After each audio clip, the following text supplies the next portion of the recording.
भगवद गीता की चर्चा की श्रृंखला में आज हम 34वें एपिसोड पर आ चुके हैं और हमने भगवद गीता के प्रथम श्लोक से प्रारंभ किया था और आज हम भगवद गीता के अध्याय 7 श्लोक संख्या 6 से श्लोक संख्या 9 तक जो बहुत अद्भुत श्लोक हैं उन पर चर्चा करेंगे। देखिए, परमात्मा सब जगह विद्यमान है पर हमें अदृश्य लगता है, हम देख नहीं पाते।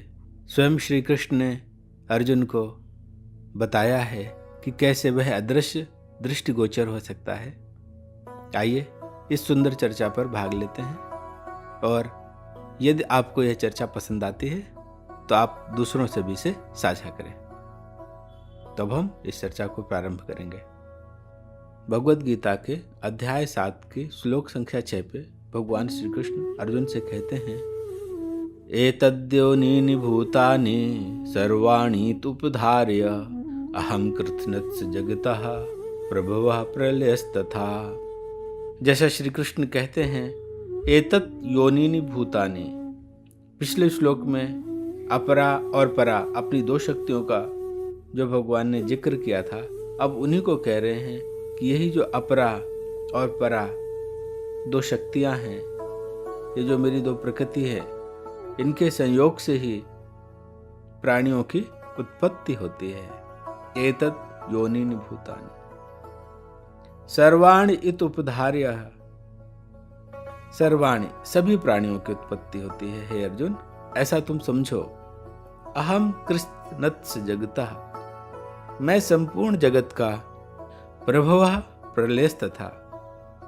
प्रभव अर्थात उत्पत्ति और प्रलय का कारण हूं। और अगले श्लोक में कहते हैं, मत्तः परतरम नान्यत् किंचिदस्ति धनंजय मयि सर्वमिदं प्रोतं सूत्रे मणिगणा इव।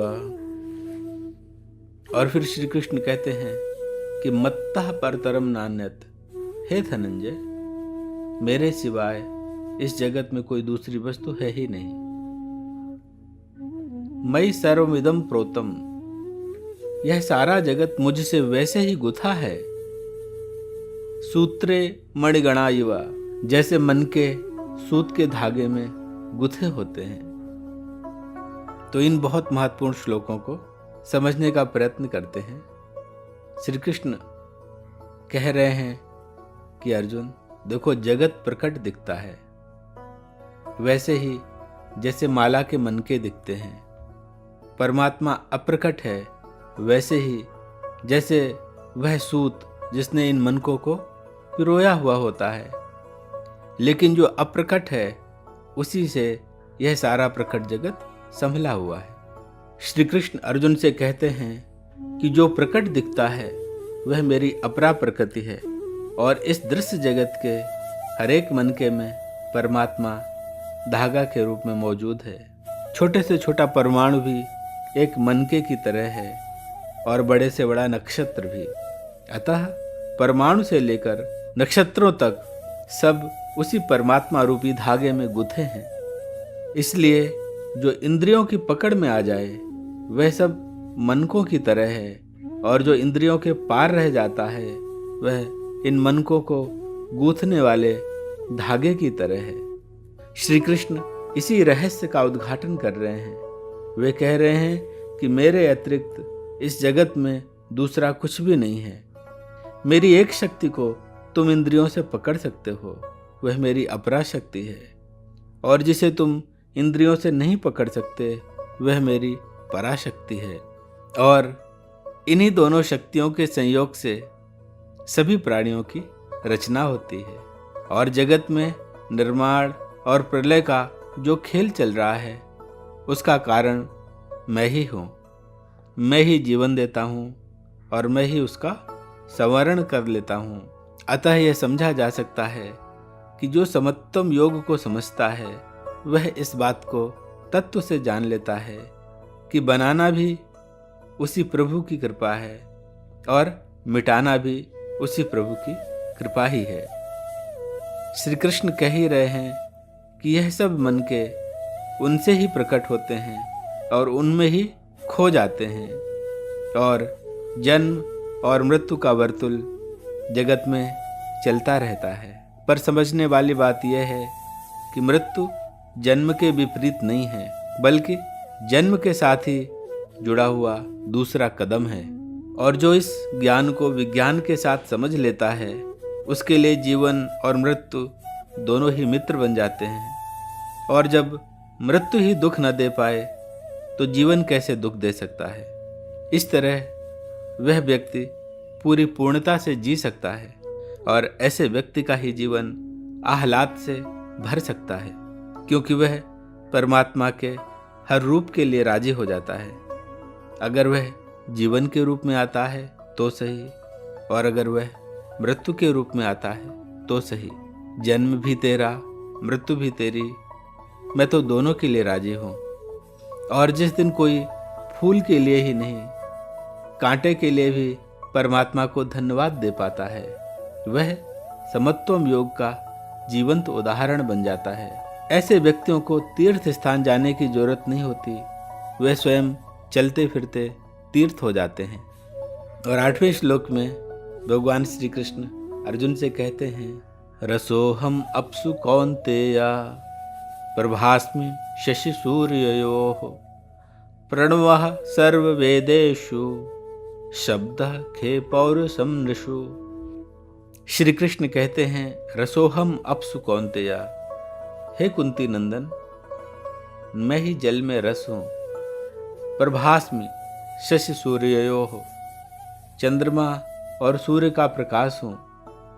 प्रणवः सर्व वेदेषु, संपूर्ण वेदों में मैं ओंकार हूँ। शब्दः खे पौरुषम नृषु, आकाश में शब्द हूँ तथा मनुष्यों में पौरुष अर्थात सामर्थ्य हूँ। आगे 9वें श्लोक में भगवान श्री कृष्ण कहते हैं, पुण्यो गंधा पृथिव्याम च तेजश्चास्मि विभावसो जीवनम सर्वभूतेषु तपश्चास्मि तपस्विषु। पुण्यो गंधा पृथिव्याम च, मैं पृथ्वी में पवित्र गंध हूँ। तेजश्चास्मि विभावसो, और अग्नि में उसका तेज हूँ। जीवनम सर्वभूतेषु, सभी जीवों में उनका जीवन हूँ, जिस कारण वे जी रहे होते हैं। तपश्चास्मि तपस्विषु, और तपस्वियों में तप हूँ। पहले श्री कृष्ण ने अर्जुन से कहा था कि वह धागे की तरह हैं, मन के तो दिखते हैं पर धागा अदृश्य है। और आगे फिर इसी बात का इशारा कर रहे हैं। वे कह रहे हैं, रसोहम अप्सु, जल में मैं रस हूँ। जल तो दृश्य है, पर इसका जो रस है वो अदृश्य है। रस क्या है? जीवन में जो भी गहरे अनुभव हैं वे रस के अनुभव हैं। चाहे सौंदर्य हो या प्रेम या कि संगीत, रस दिखता नहीं है, केवल अनुभव में लाया जा सकता है। अतः सौंदर्य रस है, प्रेम रस है, आनंद रस है, और ब्रह्म भी अनुभव में ही आ सकता है, दिखता नहीं। अतः ब्रह्म भी रस है। इसीलिए तैत्तिरीय उपनिषद में परमात्मा के लिए कहा गया है कि रसो वह सह, परमात्मा रसरूप ही है। और हम जीवन में जिस भी तरह के रस को अनुभव करते हैं, वास्तव में वह परमात्मा का ही अनुभव है। यह बात अलग है कि हम यह जान नहीं पाते और उस रस को, उस स्वाद को वस्तुओं से और व्यक्तियों से संबद्ध कर लेते हैं। श्री कृष्ण इसी बात का इशारा यहाँ कर रहे हैं। इसी प्रकार श्री कृष्ण कहते हैं कि सूर्य और चंद्र का मैं प्रकाश हूँ। प्रकाश भी अदृश्य है, केवल प्रकाशित वस्तुएं ही दृष्टिगोचर होती हैं। अतः यह प्रकाश भी बाहर के चक्षुओं से नहीं देखा जा सकता है। इसके लिए भीतर के चक्षुओं की आवश्यकता है। हम सूर्य चंद्र को देख पाते हैं जो उस परमात्मा के प्रकाश से प्रकाशित होकर संपूर्ण जगत को प्रकाशित करते हैं, पर प्रकाश को नहीं देख पाते। जहाँ भी रोशनी है उसी का प्रकाश है, उसी की ऊर्जा का रूपांतरण है। अतः जहाँ कुछ भी प्रकाशित होता दिखे तो यह समझना चाहिए कि यह सब तो उसी परमात्मा से प्रकाशित हो रहा है। वह परमात्मा इस प्रकाश के रूप में मेरे सामने ही तो मौजूद है। यह सब और उस परमात्मा का ही तो प्रकाश है। भले मैं उसे न देख पा रहा हूँ, पर प्रकाशित वस्तुओं के माध्यम से उसे महसूस तो कर ही सकता हूँ। हे परमात्मा, तुम्हारा बहुत धन्यवाद कि तुम्हारे कारण ही मैं सब देख पा रहा हूँ। ये प्रकाश भी तुम्ही से है और ये देखने की जो क्षमता है, ये दृष्टि है, ये भी तुम्ही से है। और इस प्रकार उस परमात्मा का सानिध्य दिखना प्रारंभ हो सकेगा। फिर श्री कृष्ण कहते हैं कि वेदों में मैं ओम हूँ। ओम क्या है? ओम बीज मंत्र है। इससे ही सभी मंत्रों की उत्पत्ति हुई है। जिस प्रकार बीज दिखता है, पर जो उसके अंदर पूरा वृक्ष छिपा होता है वह नहीं दिखता। पीपल का बीज बहुत छोटा होता है, उसे तोड़ें तो कुछ न दिखेगा, पर कमाल यह है कि उसमें यह विशाल पीपल का वृक्ष छिपा होता है। सिर्फ सही संयोग मिले तो वह वृक्ष बन जाएगा। इसी प्रकार जिसने परमात्मा को हृदय में धारण कर लिया और हृदय में उसका ध्यान होने लगा, तो उस परमात्म रूप ओम का भी ध्यान होने लगेगा और उस साधक को संपूर्ण ज्ञान स्वतः ही मिल जाएगा, क्योंकि ओम में ही सारे वेद छुपे हैं, अर्थात सारा ज्ञान छुपा है। आवश्यकता है हृदय में परमात्मा को धारण करने की। फिर श्री कृष्ण कहते हैं कि आकाश में वे शब्द हैं। वास्तव में आकाश में जो सर्वाधिक व्याप्त है वह शब्द ही है।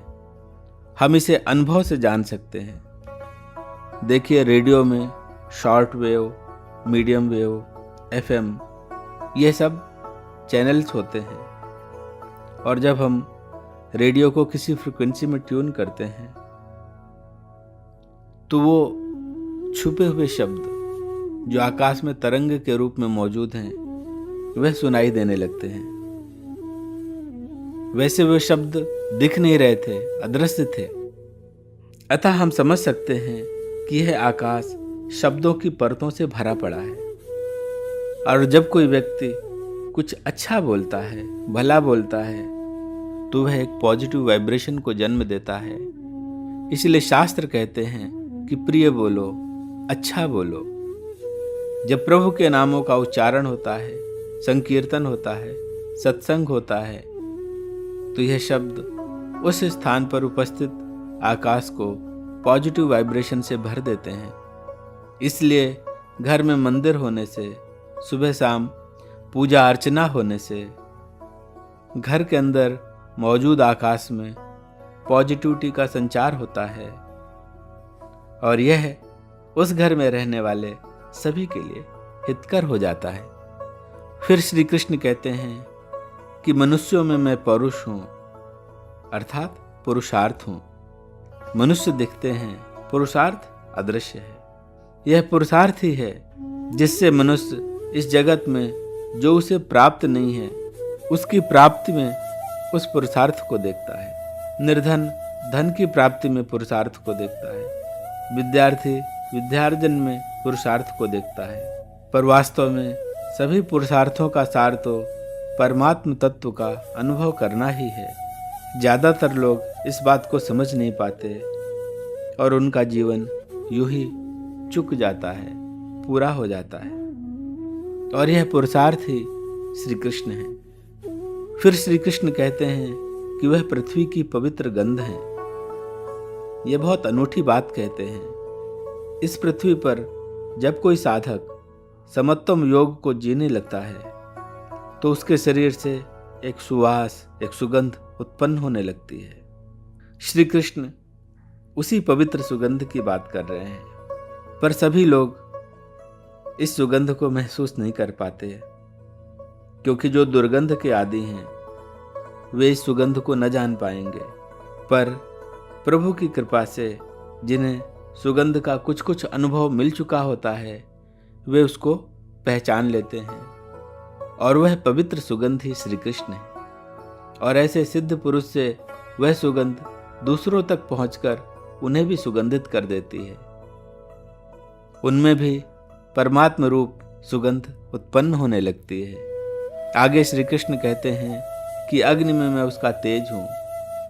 अग्नि जिस शक्ति से किसी वस्तु को जला सकती है वह अदृश्य है। श्री कृष्ण फिर अदृश्य का इशारा करते हैं। जो अदृश्य है वही तेजपूर्ण है।